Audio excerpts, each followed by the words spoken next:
I want to take a few moments to cover the topic of how much power do I really need.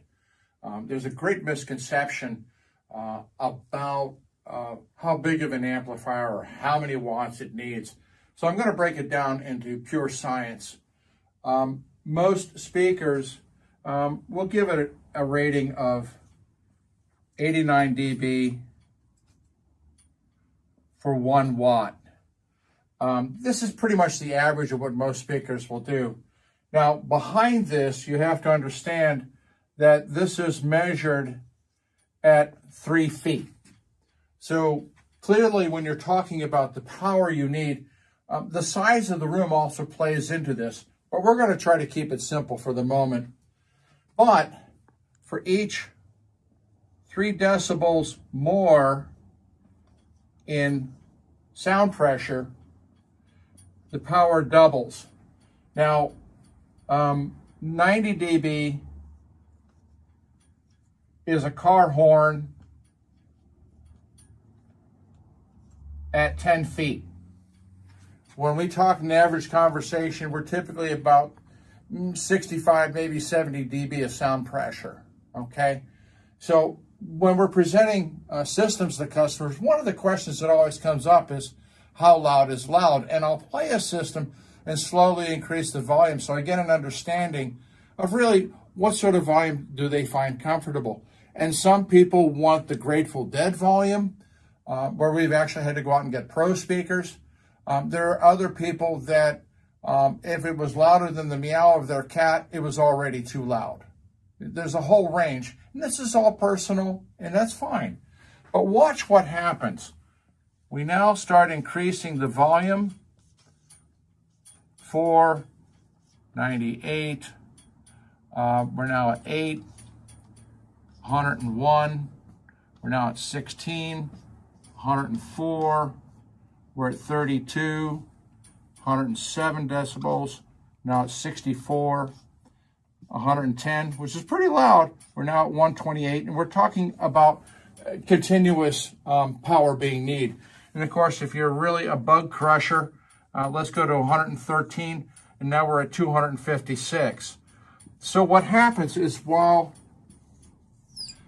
your sound pressure is going up in a linear fashion, your power consumption is going up logarithmically. Now, hearing is much like your eyesight. It operates the same way. So if you go from, let's say, a 25 watt bulb to a 60, wow, that's really a difference in brightness. But if you go from a 60 to a 75, it's a little brighter, and you go from 75 to 100, it's a little brighter. So our hearing and our sight reacts kind of the opposite of logarithmically, because it takes a lot more to really make it appreciably brighter. So it makes it a lot more to make it appreciably louder. Now, I'm going to stop for a minute, and I'm going to draw a couple other things. So now we're going to get into amplification itself, and I'm not going to get into the different classes of how they get there. What I want to talk about is the difference between power ratings between stereo amplifiers, audio amplifiers, and the home theater products. And one of the things that most people don't realize is that a long time ago, the Federal Trade Commission decided we needed to come up with a standard to level the playing field of how to rate things. So one of the things they did is they would connect an amplifier to an 8 ohm test load resistor.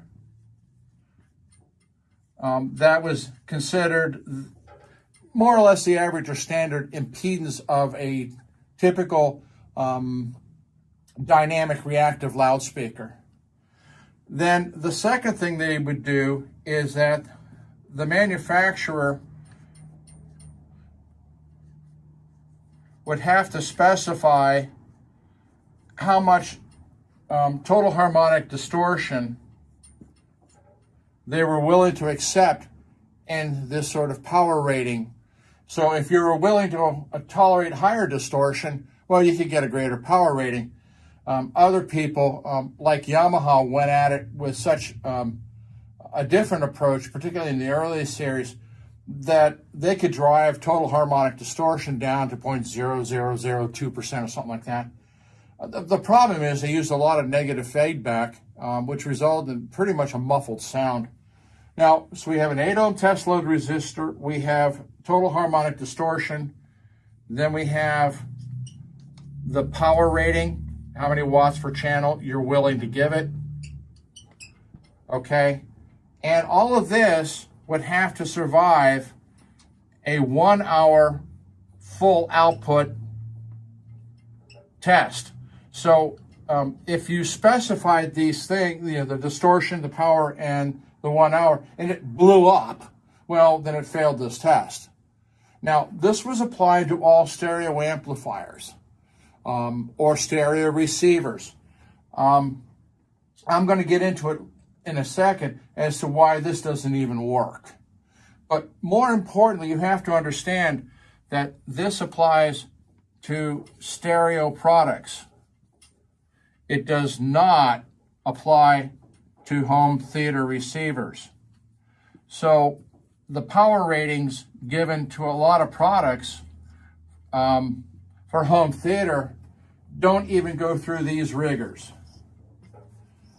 That's why you can have stereo amplifiers rated, let's say, 100 watts per channel, but you can find, at a certain price, but you can find a home theater receiver that has 150 watts and 7 channels for half the price, because they're not having to meet these standards. Early in the game of home theater receivers, by the way, what they had to do is do a sweep from 20 to 20,000 hertz. I forgot to put that in earlier. But you saw early home theater receivers cheating, so they would spec it at 40 to 20,000 hertz so that they could have a higher power rating. So it was a lot of games going on, but keep in mind that there's a distinct difference in the rigors that stereo amplification has to go through as opposed to home theater receivers.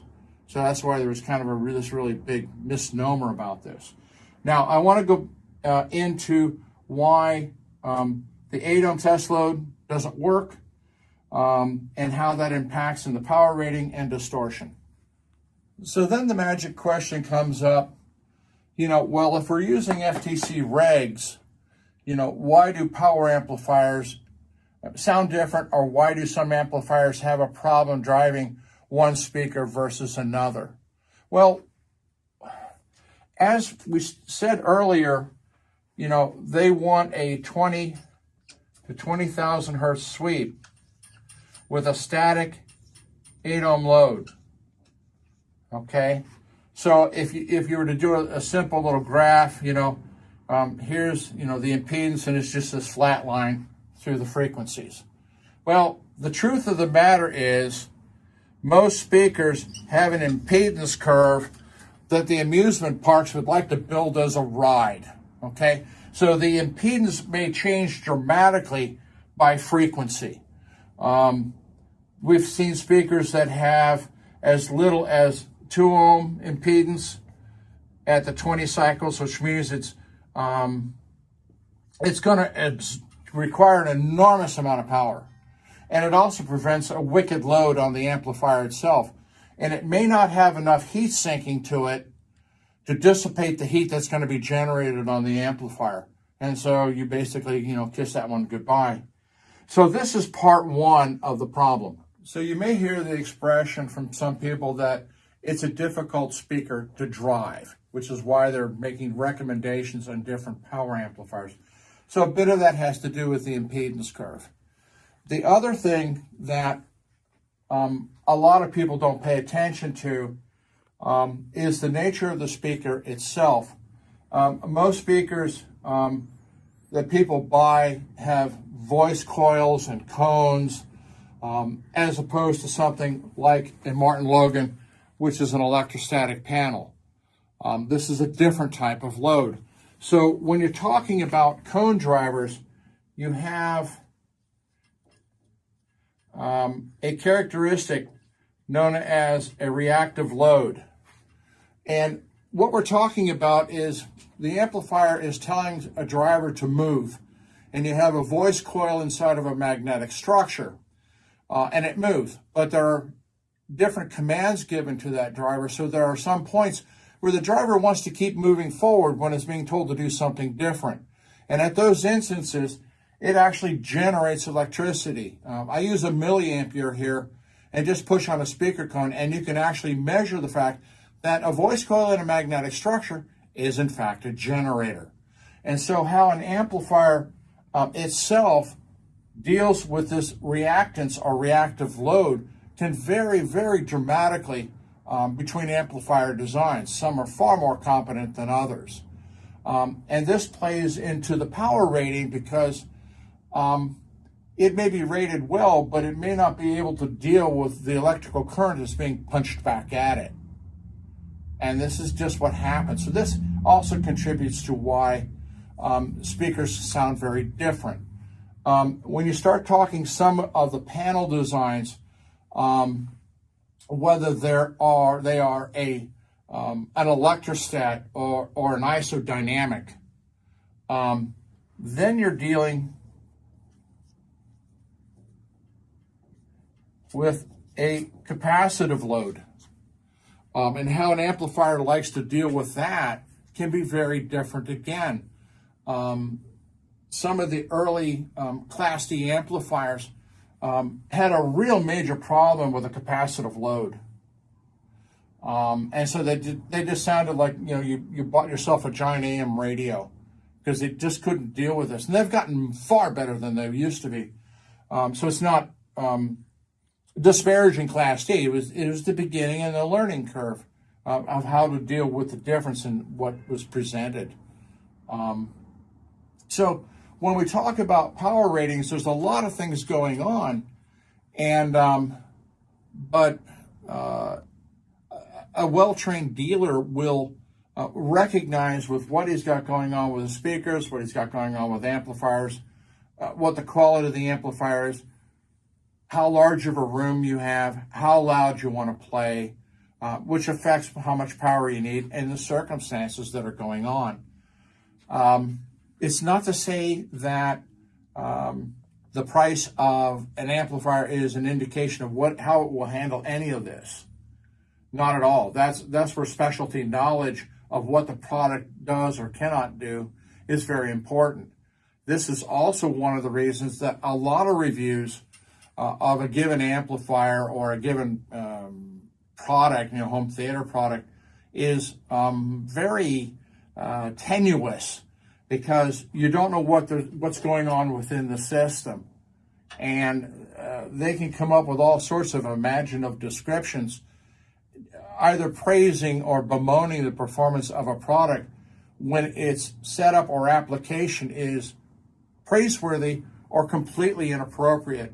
I've seen reviews of fine products get absolutely burned because of what they've used in combination, and it ignores some of these factors that I'm talking about. So hopefully this little quick lesson to understand how much power do I need will provide you with some knowledge and some good questions. So when you're talking with somebody about your needs, they have a better picture, and these are questions you need to raise. I'm going to show one more thing, and we'll let it go. When we talk about the size of the room and its impact upon how much power you need in relation to the volume you want to play at, you have to understand that sound and light are just simply different frequencies for which we have different sensors, but their behavior is identical. So I'm going to use a flashlight, and when I'm real close here, it's very bright and very dense. But as I pull away, you can see that it begins to dissipate in brightness. Sound does the exact same thing. So as you're talking a very large room, what can happen at 3 feet in the measurement? If you're talking a moderate room that's, let's say 15 by 20, that's one thing. But if you start talking 25 to 40 feet with vaulted ceilings everything changes in terms of sound pressure. So your choice of power amplification is not only whether it's capable of driving your speakers appropriately, but will it play it at the volume you want in the environment that you have? And these are all equations you have to watch out for. Some rooms will also be a lot more live, more reflective than others. Some rooms may be heavily damped with furniture and all sorts of draperies and things like that. That plays into this factor as well. So don't be ashamed when you go into to listen to any product to start out with that simple question, how loud is loud? So you begin to at least get a reference of the sort of power you might need.